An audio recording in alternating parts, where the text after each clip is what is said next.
अस्सलाम वालेकुम दोस्तों, क्या हाल है जी? ठीक हो? तो आज मैं आयरलैंड की लाइफ के बारे में बताऊंगा कि वहाँ पे जो नए लोग जाना चाहते हैं या जो उम्मीद रखते हैं वो आयरलैंड जाना चाहते हैं, उनके क्या एक्सपेंसिव हैं और वो कैसे अफोर्ड कर सकते हैं और वहाँ पे उनको किन मुश्किलात का सामना करना पड़ सकता है।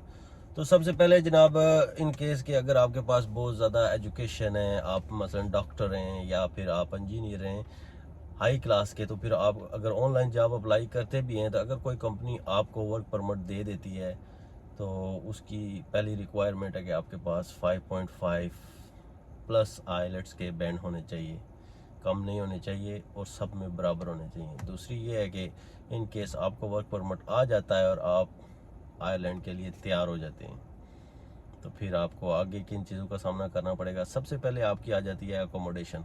जो आपने पाकिस्तान से बैठ के या दुनिया के किसी भी मुल्क से बैठ कर आपने अकोमोडेशन लेनी है, आपने आयरलैंड पहुंचने से पहले आपके पास ये चीज़ ज़रूरी है। उसके लिए सबसे पहले अगर तो आप अकेले आ रहे हैं तो आप किसी होटल को ऑनलाइन बुक कर लें। होटल को ऑनलाइन बुक करने के बाद 10-12 दिन के लिए होटल बुक करें। आकर सबसे पहले घर ढूंढें। घर ढूंढने के एक्सपेंसिव क्या हैं ये भी आपको आपको क्योंकि आयरलैंड में बहुत ज़्यादा जो हैं वो ज़्यादातर आयरिश ही हैं, तो वो उनकी अपनी प्रॉपर्टीज़ हैं। तो वो हमेशा आपने अगर घर लेना है तो वो अपने कंपनी के थ्रू लेना है। कंपनी की रिक्वायरमेंट क्या है कि आपके पास अच्छी जॉब होनी चाहिए, आपके पास अच्छे फाइनेंस मतलब फाइनेंशियली आप सेटल होने चाहिए, आपके पास पैसे होने चाहिए।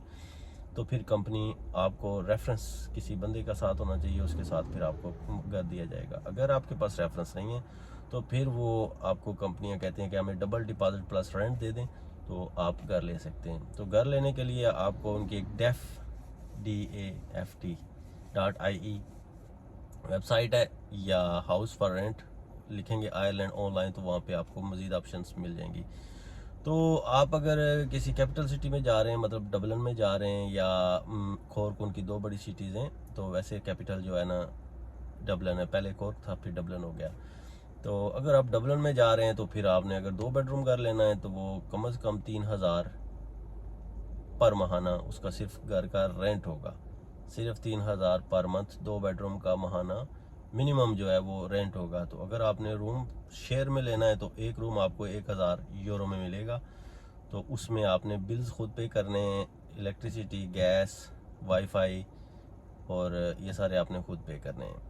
तो आप इस चीज़ से अंदाज़ा लगा लें कि अगर आपने 3,000 यूरो का घर लिया है, 300 यूरो या 250 यूरो या 300 यूरो आपका उसका बिल भी इलेक्ट्रिसिटी और गैस का आ जाता है। प्लस आपको वहाँ पर जो आपने घर का गंद या बिन डालने के लिए होती है वो आपने अप्लाई करनी पड़ती है और अप्लाई करने के बाद आपको महाना उसकी पेमेंट खुद देनी पड़ती है। बाद ममालिक में यह है कि गाड़ी आती है उठा कर ले जाती है, लेकिन वहाँ पे आपको रजिस्टर होना पड़ता है। महीने का 45 यूरो से ऊपर ही आपको पैसे देने पड़ते हैं उनको, इसलिए वो आते हैं और आपकी डस्ट हर वीक की उठाकर घर का जो भी गंद है, आप पिज़्ज़े बर्गर खाते हैं, जो भी आपके बाकी गंद बला वो सारा वो लेकर चले जाते हैं।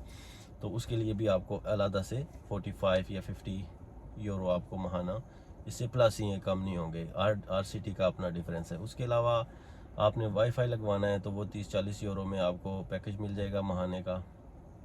तो उसमें भी वो भी आप उसमें ऐड कर दें तो लगभग जो है फिर उस वहाँ पे TRP होती है सालाना, जो आपने टेम्परेरी रेजिडेंट परमिट वहाँ पे जिस घर में रहता होता है वो गवर्नमेंट के उनका कानून है कि उनको रजिस्टर करना पड़ता है प्रॉपर कि हम इस घर में रह रहे हैं। तो इसके लिए भी वो उसकी भी अलग से फ़ीस है, वो सालाना फ़ीस होती है 200 से ऊपर ही जाती है। तो ये भी आपने जहन में रख लें। तो अगर आप एक घर लेते हैं तो अब ये देख लें कि 2 बेडरूम का घर का टोटली खर्चा तकरीबन महीने का 3500-3600 यूरो डबलिन में, कॉर्क में और कुछ इनकी सिटी हैं जो बड़ी सिटी हैं वहाँ पे आते हैं।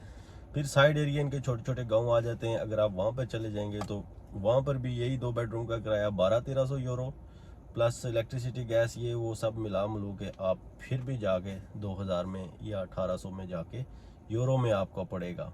लेकिन आप ये मत सोचिएगा कि आयरलैंड के गाँव भी बड़े शानदार होंगे। आयरलैंड के गाँव गाँव ही हैं, लोगों का दम घुट जाता है वहाँ पे। जॉब, शॉपें, ये चीज़ें बहुत कम है वहाँ पे। तो इसलिए ये चीज़ें भी आपने जहन में रखनी है। फिर उसके बाद GP आ जाता है जी, जो आपके लिए मेडिकल के लिए बहुत ज़रूरी है। इनकेस आप आयरलैंड आते हैं तो आप खुद आते हैं तो आपको रजिस्टर करना पड़ेगा जीपी के साथ। रजिस्ट्रेशन फॉर्म लेना पड़ेगा, पीपीएस नंबर देकर आपको वो जनाब रजिस्टर कर लेंगे। रजिस्टर करने के बाद अगर आपकी तबीयत ख़राब हो जाए तो फिर आपके लिए मसला है। आपने फ़ोन करना है, अपॉइंटमेंट लेनी है। इमरजेंसी में आपने सुबह 8 बजे फ़ोन करना है। इन केस अगर अपॉइंटमेंट अवेलेबल है तो वो बोलेंगे भाई साहब के आ जाइए, 4 बजे आ जाइए, हमारे पास अपॉइंटमेंट अवेलेबल है। इन केस अगर अपॉइंटमेंट नहीं है अवेलेबल तो फिर दूसरे या तीसरे दिन बोलेंगे कि भाई साहब ये वाली अपॉइंटमेंट अवेलेबल है। अगर आपकी तबीयत ख़राब है तो ख़राब ही ठीक है, लेकिन 2-3 दिन बाद आपको जीपी के पास जाना पड़ेगा। तो जीपी के पास जब आप जाएंगे तो वो आप उनको अपना नाम बताएंगे, डेट ऑफ बर्थ बताने के बाद वो कहेंगे जनाब हमारी 45 यूरो फीस है अपॉइंटमेंट की, बुकिंग की, जो आपने अपनी पॉकेट से पे करनी है। तो बात समझ रहे हैं ना, फ्री मेडिकल नहीं है। तो उसके बाद जीपी साहब आपको चेक करते हैं, तो वो अगर वो आपको पैरासीटामोल देते हैं तो या पेनाडोल देते हैं तो वो आप बाहर से भी ख़रीद सकते थे, लेकिन आपने 45 यूरो दे के ही वही दवाई लेनी है। तो उसके अलावा अगर आपका कोई सीरियस मसला है या इशू है तो फिर वो अगर आपको हॉस्पिटल में एडमिट करते हैं वो तो उसका बहुत ही बड़ा महाज खुल जाता है। आप सोचें बिना कि आपने कितने पैसे पे करने हैं वहाँ पे। प्राइवेट मेडिकल है, आपको इंश्योरेंस लेनी पड़ेगी और वो आपके लिए ज़्यादा बेहतर होगा। तो बेसिकली जो है ना, अंडर एज जो बच्चे हैं या बच्ची हैं उनके लिए मेडिकल फ्री होता है वहाँ पर। तो बाकी जो बड़े हैं जो जॉब करते हैं या जो वर्क परमिट पे आते हैं या इस तरह के, उनके लिए बड़ी मुश्किल हालात हैं। तो उनको पे करना पड़ेगा, उनकी मेडिकल की भी पे करना पड़ेगा।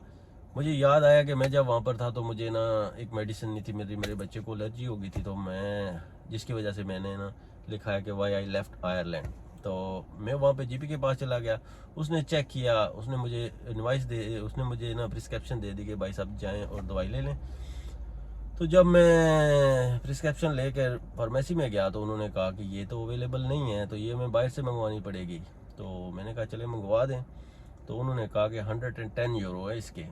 तो मैंने कहा ये तो बच्चा फ्री है, तो ये तो यहाँ का बॉर्न है। तो उन्होंने कहा कोई मसला नहीं है, ये यहाँ का बॉर्न है, लेकिन ये अगर आपको चाहिए तो आपको 110 यूरो देने पड़ेंगे। तो फिर जनाब देने पड़ के, अपनी औलाद थी, पीछे नहीं हटना पड़ता था। 110 यूरो दिए।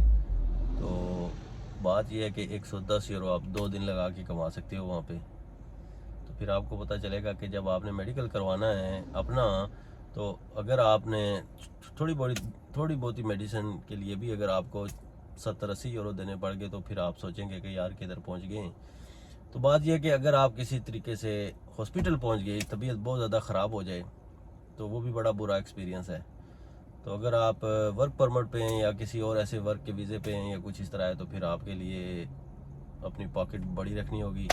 उसमें जब आप हॉस्पिटल में आप एडमिट हो जाएं तो फिर ये मत सोचिएगा कि आपका 2-3 हज़ार यूरो या प्लस इससे कम का बिल बनेगा। तो मुझे जहाँ तक याद है कि एक दफ़ा मैं भी एडमिट हुआ हूँ, तो 1800 कुछ यूरो देकर तो मैं बाहर आया था। तो देने पड़ते हैं, ये मत भूलिएगा। तो इसलिए कहना आसान है आयरलैंड पहुँचें, इधर पहुँचें, लेकिन हालात ऐसे ही हैं कि रास्ते हैं, मतलब आप फ्री में ट्रीटमेंट कर सकते हैं, लेकिन अगर आपके पास आयरिश रेजिडेंट परमिट है, आपके पास जॉब नहीं है, आप जॉबलेस हैं, कौंसिल के खाते में, तो वो आपको लाता है। लेकिन अगर आप वर्क परमिट पे हैं और आप जॉबलेस हैं तो फिर आपके लिए कोई ऑप्शन नहीं है, आपको पैसे देने पड़ेंगे। तो और इसमें आता है जी कि जॉब ढूंढना। तो बहुत बड़ी सिटी है डबलिन, तो बहुत ज़्यादा आयरिश हैं। 95% आयरिश जो हैं वो वर्कर हैं, वो खुद जॉब करते हैं, वो जॉब करना पसंद करते हैं, वो जॉबलेस होना पसंद नहीं करते हैं। तो उनके अपने बिजनेस भी हैं, वो सेल्फ एम्प्लॉयड भी हैं। तो माशाल्लाह आप जहाँ पे भी देखेंगे ना, आपको बहुत ज़्यादा चीज़ें जो हैं दुनिया में आयरलैंड की मिलेंगी कि वो आयरलैंड बनाता है।